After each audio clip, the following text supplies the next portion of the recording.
Hello and welcome to Anu the joyful soul. दोस्तों, आज मैं आपके लिए लेकर आई हूँ ग्रैटिट्यूड जर्नल। हम में से बहुत सारे लोग ग्रैटिट्यूड डायरी लिखते हैं या ग्रैटिट्यूड जर्नल लिखते हैं, लेकिन उसका सही और इफ़ेक्टिव वे क्या है जिससे कि हमारी लाइफ में और ज़्यादा अबंडेंस आ सके। तो आज के वीडियो में हम यही जानेंगे कि किस तरह से हमें ग्रैटिट्यूड जर्नल लिखना चाहिए और किस तरह से हम उसे और ज़्यादा इफ़ेक्टिव बना सकते हैं। तो चलिए जानते हैं। ग्रैटिट्यूड का रियल मतलब ही यही है कि आप यूनिवर्स को बता रहे हैं कि मैं ऑलरेडी अबंडेंस में हूँ, मुझे आपकी दी हुई हर एक चीज़ की बहुत वैल्यू है और इसके लिए मैं दिल से आपका शुक्रगुजार हूँ। आप दिल से उन सारी चीज़ों के लिए बहुत बहुत ग्रेटफुल फील करते हैं यूनिवर्स के प्रति। और जब आप अबंडेंस वाली फीलिंग यूनिवर्स में भेजते हैं तो जो चीज़ें आपकी लाइफ में नहीं हैं और आप उन्हें अचीव करना चाहते हैं, तो वो सारी चीज़ें भी आपकी लाइफ में ग्रैटिट्यूड और अबंडेंस के थ्रू इजीली आने लगती हैं। ग्रैटिट्यूड को हम बोलकर भी कर सकते हैं और लिख कर भी कर सकते हैं, लेकिन जब हम इसे लिख कर अपना आभार व्यक्त करते हैं, अपना ग्रैटिट्यूड पे करते हैं, तो इसकी पावर और ज़्यादा कई गुना बढ़ जाती है। ग्रैटिट्यूड लिखने के लिए आप एक डायरी या एक नोटबुक ले लीजिए जो कि स्पेसिफिकली ग्रैटिट्यूड लिखने के लिए ही बनाएं।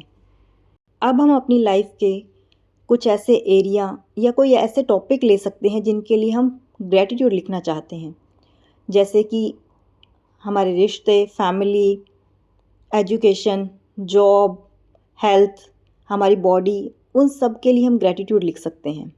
तो चलिए जानते हैं इस ग्रैटिट्यूड के फॉर्मेट को। आपको लिखना है, आई am so grateful for my healthy and beautiful body because it helps me enjoy this beautiful world.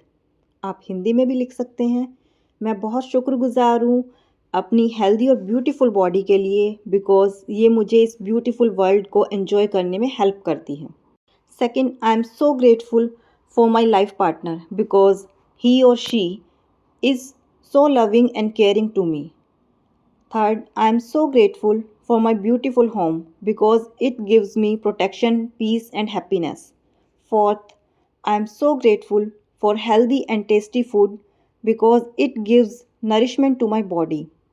Fifth, I am so grateful for my beautiful family because it gives me emotional support. तो दोस्तों, आप इस तरह से अपने gratitude लिख सकते हैं। और आपने देखा होगा कि मैंने इसमें बिकॉज़ के साथ लिखा है। जी हाँ, यही वो टिप है जो मैं आपको बताना चाहती थी कि मैं किस तरह से लिखती हूँ। जब आप अपने ग्रैटिट्यूड के साथ में बिकॉज़ वो रीज़न ऐड कर देते हैं कि आप इस चीज़ के लिए क्यों ग्रेटफुल हैं, क्यों आपके लिए ये चीज़ इतने मायने रखती है, तो ये आपके ग्रैटिट्यूड को और ज़्यादा इफ़ेक्टिव बना देता है।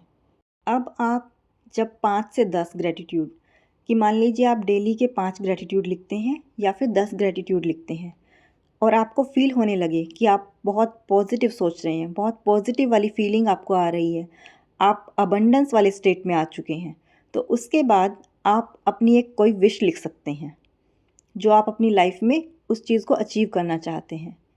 इससे होगा ये कि जब आप ग्रैटिट्यूड लिखते आ रहे हैं तो आप उस अबंडेंस वाले स्टेट में आ जाते हैं, आप उस रिसीविंग मोड में आ जाते हैं। तो अगर आप यहाँ पर अपनी एक विश लिखते हैं तो वो बहुत जल्दी पूरी हो जाती है। ये रिसीविंग मोड, ये अबंडेंस वाला स्टेट वही स्टेट है जिसमें आप कोई भी चीज़ अपनी लाइफ में पाना चाहते हैं या कुछ भी मैनिफेस्ट करना चाहते हैं, जिस रिसीविंग मोड की हमें ज़रूरत होती है, ये वही वाला रिसीविंग मोड है। तो ये ग्रैटिट्यूड हमें वो अबंडेंस स्टेट, वो रिसीविंग मोड, वो अलाइनमेंट ला के देता है जो कि हमारी मैनिफेस्टेशन के लिए बहुत ज़रूरी होता है। और ये ग्रैटिट्यूड राइटिंग आपकी लाइफ में इतने सारे पॉजिटिव चेंजेस लेकर के आएगा, इतने पॉजिटिव रिजल्ट्स आपको मिलने लगेंगे कि आपको इस ग्रैटिट्यूड राइटिंग से प्यार हो जाएगा, इतना लगाव हो जाएगा कि आप एक दिन भी बिना ग्रैटिट्यूड लिखे रह ही नहीं पाएंगे। मैं जब अपना ग्रैटिट्यूड लिखने बैठती हूँ तो सबसे पहले अपने पेन को ब्लेस करती हूँ, अपने पेन को बहुत सारा ग्रैटिट्यूड देती हूँ और अपने उस जर्नल डायरी को बहुत सारा ग्रैटिट्यूड पे करती हूँ, उसे ब्लेसिंग देती हूँ और उसको इतनी सारी गुड वाइब्स, गुड फीलिंग्स पे करती हूँ। उस समय मैं ऐसा एक्सपीरियंस करती हूँ इस तरह से फील करती हूँ कि इस ग्रैटिट्यूड जर्नल में मैं जो ग्रैटिट्यूड लिखने जा रही हूँ वो मेरी लाइफ में और ज़्यादा अबंडेंस ला कर दे रहा है, वो मेरी लाइफ में और ज़्यादा अबंडेंस लेकर आ रहा है। मेरी सारी विशेज़ पूरी हो रही हैं। ग्रैटिट्यूड राइटिंग में आपको इन 3 चीज़ों का ध्यान रखना बहुत ज़रूरी है। नंबर 1, आपने जो डिज़ायर लिखी है, आपको उसको लेकर डेस्परेट नहीं होना है। यानी कि आपका पूरा ध्यान, पूरा फोकस अपनी ग्रैटिट्यूड राइटिंग पर होना चाहिए, उस गुड फीलिंग पर होना चाहिए, उस पॉजिटिव वाइब्रेशन पर होना चाहिए, ना कि अपनी डिज़ायर पर। नंबर 2, आपको अपना ग्रैटिट्यूड लिखते समय उसमें अपना रीज़न, उस बिकॉज़ को ऐड करना है कि क्यों आप उस चीज़ के लिए ग्रेटफुल हैं। नंबर 3, आप अपने ग्रैटिट्यूड राइटिंग का एक टाइमिंग फ़िक्स कर लीजिए कि मुझे मॉर्निंग में ग्रैटिट्यूड लिखना है या आफ्टरनून में लिखना है या इवनिंग में लिखना है। आई होप ये वीडियो आपको पसंद आई हो। Thank you. Thanks for watching.